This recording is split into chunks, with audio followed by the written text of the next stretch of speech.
جب پوری دنیا میں ظلم کی تحریکی چھا گئی تھی، جب اسلام کی دشمنوں نے خلافت کو مٹا دینے کا اعلان کیا تھا، جب امت مسلمہ ٹکڑوں میں بٹ چکی تھی، تب ایک چرواہے کی بیٹے نے تلوار اٹھائی جس کی چمک پوری دنیا نے دیکھی۔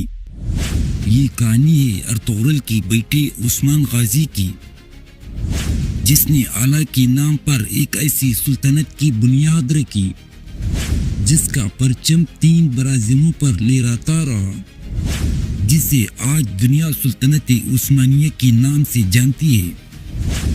ویڈیو آخر تک ضرور دیکھیے، یہ لمحہ آپ کو حیرت، فخر اور جذبات سے بھر دے گا۔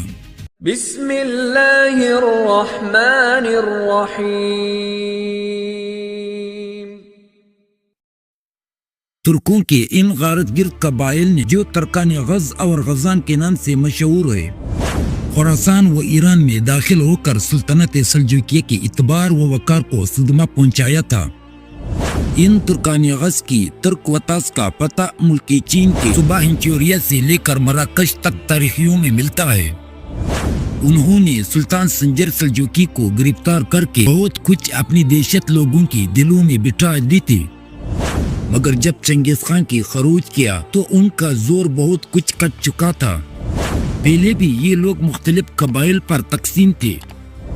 کوئی قبیلہ مصر کی طرف جا کر وہاں کی فوج میں بھرتی ہو گیا، کوئی شام میں اور کوئی ارمینیا اور آذربائیجان میں رہنے لگا، چونکہ ان کے اندر کوئی ایک زبردست شہنشاہ پیدا نہیں ہوا تھا۔ اس لیے ان لوگوں کی حالات تاریخوں میں بھی بتفصیل نہیں لکھی گئی۔ حکومت و فتح مند کے عالم میں بھی انہوں نے اپنے ریوڑوں کی محبت نہیں چھوڑی تھی۔ اس لیے اب خروج چنگیزی کے وقت کچھ تو چنگیز خان کے فوج میں داخل ہو گئے اور اکثر خراسان و ایران اور دوسرے ملکوں کے سرسبز و شاداب چراگاہوں میں اور جنگلوں میں رہنے لگے۔ انہی ترکان غز کا ایک قبیلہ جو خراسان میں پناہ گزین تھا، 7ویں صدی ہجری کی شروع ہوتی ہی جبکہ چنگیزی مغولوں کی حملہ آوری خراسان پر شروع ہوئی تو خراسان سے روانہ ہو کر ارمینیا کے علاقے میں چلا آیا۔ اس قبیلے کا سردار سلیمان خان اور اس کے ساتھی سلجوکیوں کی طرح نہایت سچے مسلمان تھے۔ سلیمان خان کی قابلیت اور اپنے ہمراہیوں کے ساتھ اس کا سلوک دیکھ کر نتیجہ یہ ہوا کہ ارمینیا میں ترکان غز کے اور بھی آوارہ پریشان پھرنے والے افراد آ کر اس کے گرد جمع ہو گئے۔ یہ وہ زمانہ تھا کہ چنگیز خان کے ترک وطاس کے سبب ملکوں کا امن و امان مورد خطر میں تھا اور ہر شخص کو اپنی اور اپنے اہل وعیال و اموال کی حفاظت کے لیے ہی قوت بازو پر بھروسہ کرنا پڑتا تھا۔ لہذا سلیمان کے گروہ کو بھی جو ارمینیا کے پہاڑوں میں اقامت گزین تھا، اپنی طاقت کے محفوظ رکھنے کا خیال رہتا تھا۔ سلیمان خان نے اپنی طاقت کو خوب بڑھایا اور اپنے گروہ کو بلا ضرورت نقصان پہنچنے سے بچا لیا۔ دولت خوارزم شاہیہ کی بربادی نے اور پھر سلیمان خان کو اس بات کا موقع دیا کہ وہ جنگجو افراد اور جنگجوئی کے سامانوں کو اپنے گرد آزادانہ فراہم کرے۔ ابھی چنگیز خان کی مرنے میں 3 سال باقی تھے کہ اس نے سنہ 621 ہجری میں ایک زبردست فوج سلجوکیوں کو اس سلطنت پر جس کا در سلطنت کونیا تھا حملہ آوری کے لیے روانہ کی۔ کونیا میں علاء الدین کیقباد سلجوکی فرمانروا تھا۔ اس سلجوکی حکومت کے فرمانروا یعنی سلاجقہ روم کو ہمیشہ رومیوں یعنی عیسائیوں سے برسر پیکار رہنا پڑتا تھا۔ اب متعدد اور زمانے سے یہ سلطنت بہت ہی کمزور ہو چکی تھی۔ سلیمان خان کو جب یہ خبر پہنچی کہ مغولوں نے علاء الدین پر حملہ کیا ہے تو اس کو بہت ملال ہوا، کیونکہ کونیا کا سلطان مسلمان اور مغول کافر تھے۔ کونیا کی سلطنت ہمیشہ عیسائیوں کے مقابلے میں برسر جہات رہتی تھی۔ سلیمان خان نے علاء الدین کے امداد پہنچانے اور اس لڑائی میں شریک ہو کر شہادت حاصل کرنے کا بہترین موقع سمجھ کر اپنے قبیلے کو کوچ کی تیاری کا حکم دیا۔ سلیمان خان اس جماعت کی صحیح تعداد تو معلوم نہیں ہو سکی، مگر سلیمان خان نے اس جماعت کا ایک حصہ جو اپنے بیٹے ارطغرل کو دے کر بطور ہر اول آگے روانہ کیا تھا۔ دنیا کے بڑے بڑے اہم واقعات میں جس طرح حیرت انگیز طور پر حسن اتفاق ہوتا رہا ہے، اسی طرح اس موقع پر بھی عجیب حسن اتفاق پیش آیا۔ ادھر ارمینیا کی جانب سے یہ مجاہدین کی فوج جا رہی تھی۔ آئین اس وقت جبکہ سلجوقی لشکر اور مغلوں کی فوج میں ہنگامے کا راز گرم تھا، یعنی جنگ زور شور سے شروع تھا اور مغل بہت جلد علاؤالدین کی لشکر مغلوب کرنا چاہتے تھے۔ سلیمان خان کا بیٹا ارطغرل اپنی ہمراہی دستے کو لیے ہوئے نمودار ہوا۔ اس نے دیکھا کہ دو فوجیں آپس میں لڑ رہی ہے اور ایک فوج بہت جلد مغلوب ہو کر میدان کو خالی کرنے والی تھی۔ ارطغرل کو معلوم نہ تھا کہ دونوں لڑنے والے کون ہیں، لیکن اس نے یہی مناسب سمجھا کہ کمزور فریق کی مدد کروں۔ چنانچہ ارطغرل اپنے 444 سامرائیوں کو لے کر کمزور فریق کی طرف سے زبردست حملہ کیا۔ یہ حملہ اس شدت اور بے جگری کے ساتھ کیا گیا کہ مغلوں کے پاؤں اکڑ گئے اور میدان میں اپنی بہت سی لاشیں چھوڑ کر بھاگ گئے۔ علاؤالدین سلجوقی پہلے ہی اپنی شکست اور ہلاکت کو یقینی سمجھ رہا تھا۔ اس فتح کو دیکھ کر بہت مسرور ہوا اور میدان جنگ میں ارطغرل سے جو فرشتہ رحمت بن کر نمودار ہوا تھا بغلگیر ہو کر ملا۔ ارطغرل کو بھی بے حد مسرت حاصل ہوئی کہ وہ عین وقت پر پہنچا اور جس مقصد کے لیے یہ سفر اختیار کیا تھا وہ بحسن خوبی حاصل ہو گیا۔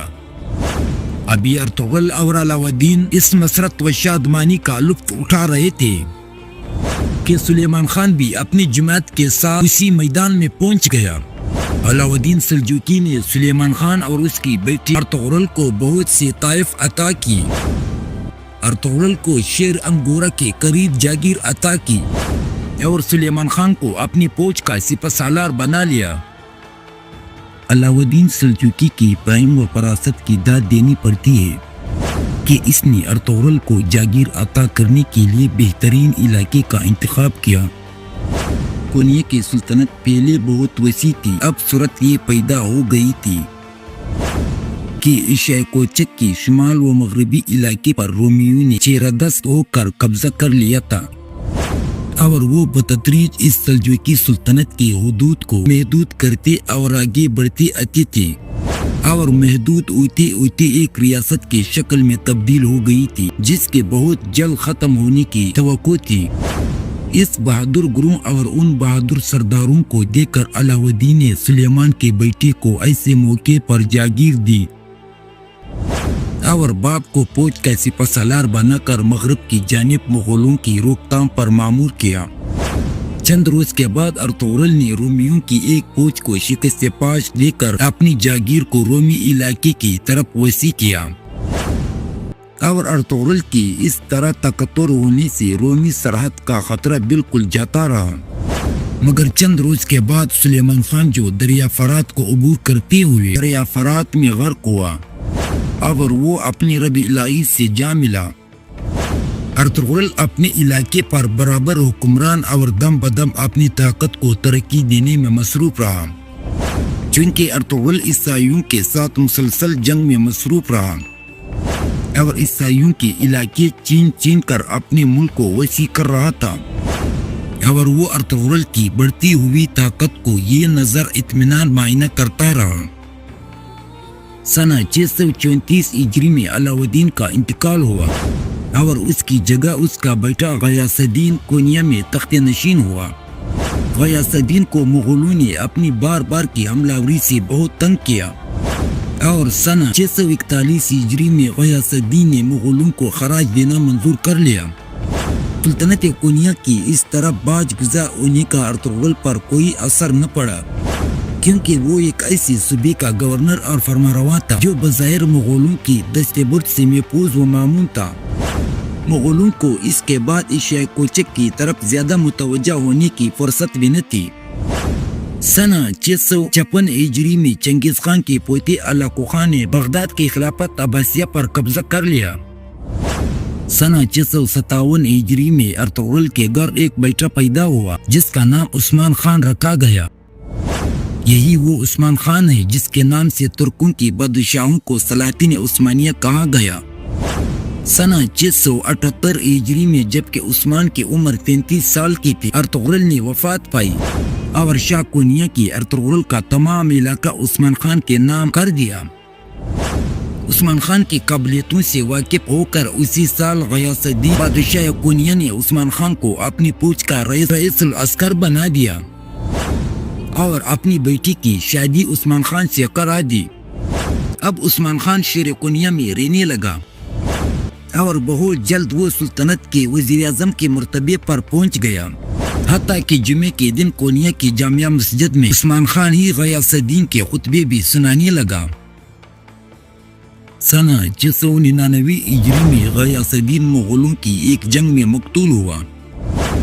اس کا کوئی بیٹا نہ تھا، صرف ایک لڑکی تھی جو عثمان خان کے نکاح میں تھی، لہذا اراکین سلطنت نے متفقہ طور پر عثمان خان کو کونیا کے تخت سلطنت پر بٹھا کر اپنا بادشاہ تسلیم کیا۔ اس طرح اسرائیل بن سلجوق کی اولاد نے جو سلطنت سنہ 470 ہجری میں قائم کی تھی، وہ سنہ 699 ہجری میں ختم ہو کر اس کی جگہ پر سلطنت عثمانیہ قائم ہوئی۔ اسرائیل بن سلجوقی وہی شخص تھا جس کو سلطان محمود غزنوی کے حکم سے ہندوستان کی قلعہ لنجر میں قید رہنا پڑا تھا۔ عثمان خان کی تخت نشینی کے وقت سلطنت کونیا کی بہت کمزور حالت تھی۔ عثمان خان ایک طرف دینداری اور دوسری طرف شجاعت بدرجہ کمال موجود تھی۔ عثمان خان نے سب سے پہلے رومیوں سے شہر کراجائسار کو فتح کر کے اپنا دارالسلطنت بنایا۔ اس نئی سلطنت کا نیا دارالسلطنت تجویز ہونا بھی بہت ہی مبارک ثابت ہوا۔ چنانچہ جب عیسائیوں نے شروع ہی میں کونیا پر حملہ آوری کے لیے فوجیں فراہم کی تو عثمان خان نے امر سلطنت کو جمع کر کے مجلس مشاورت منعقد کی۔ اس کے بعد عثمان خان نے پہم عیسائی علاقوں پر حملے شروع کر دی اور ایک کے بعد دوسرا شہر فتح کرتا اور عیسائیوں کو ایشیا کوچک سے نکالتا گیا۔ عیسائیوں کی بادشاہ قیصر قسطنطنیہ نے جب دیکھا کہ عثمان خان کا سیلاب بڑھتا ہی چلا آتا ہے تو اس نے مغلوں سے خط و کتابت اور پیام و سلام شروع کر کے اس بات کی کوشش شروع کہ مغل مشرق کی جانب سے عثمان خان پر حملہ آور ہو تاکہ وہ عیسائیوں کی طرف سے منہ موڑ کر مغلوں کی طرف متوجہ ہو۔ چنانچہ قیصر کو ایک حد تک اپنی کوشش میں کامیابی بھی حاصل ہوئی۔ مغلوں نے قیصر کے ابھرنے سے عثمان خان کے ملک پر حملے شروع کر دیے، مگر چونکہ عثمان خان کو عیسائیوں کے مقابلے میں پہم فتوحات حاصل ہوئی تھی، اس لیے اس کی فوج کے دل خوب بڑھ گئے تھے۔ اور فتوحات ہی ایسی چیز ہے جو جنگجوؤں کو منہ میں جوش اور ہمت پیدا کر دیا کرتی ہے۔ چنانچہ عثمان خان نے اپنی بیٹے اور خان کو، جو سب شکنی میں اپنی نظر نہیں رکھتا تھا، اپنی فوج کا ایک حصہ دے کر مغلوں کی حملے کو روکنے پر مامور کیا اور خود بقیہ فوج لے کر رومیوں پر پہلے سے بھی زیادہ شدت کے ساتھ حملے کرنے لگا۔ جنگجوؤں اور سپاہی پیشہ قوموں کے لیے جنگ کی ایام عید کی خوشی لے کر آیا کرتے تھے۔ رعایا نے بھی اپنے بہادر فرمانرواؤں کا دل سے ساتھ دیا اور خان نے مغلوں کے ہر ایک حملے کو بڑی بہادری کے ساتھ اور ہر مرتبہ ان کو شکست دے کر پیچھے ہٹایا، یہاں تک کہ مغل تک کا باغ نکلے اور حملہ آوری کے اس ناسودہ مسئلے کو ترک کر دیا، اور خان اس طرف کا انتظام کر کے باپ سے جا ملا۔ دونوں باپ بیٹوں نے عیسائیوں کو مار مار کر پیچھے ہٹانا اور بگانا شروع کر دیا۔ عثمان خان ایشیا کوچک کو فتح کرتا ہوا شمال میں بحر اسود کے ساحل تک پہنچ گیا۔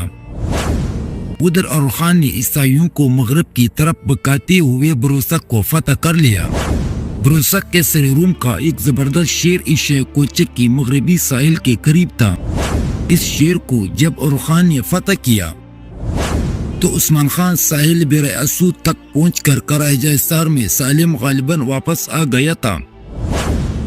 بروسک کی فتح کا حال سن کر عثمان خان نے فوراً بروسک کا قصد کیا اور اپنے سرداروں کو حکم دیا کہ اگر میں بروسک پہنچنے سے پہلے راستے ہی میں فوت ہو جاؤں تو تم میری لاش کو بروسا لے جا کر دفن کرنا اور وہی میرا مقبرہ بنانا اور اسی شہر کو دارالسلطنت بنانا چاہیے۔ چنانچہ عثمان خان بروسا پہنچ کر کئی روز بعد فوت ہوا اور اسی شعر میں اس کی وصیت کے موافق اس کا مقبرہ بنایا گیا۔ یہ واقعہ سنہ 727 ہجری کا ہے۔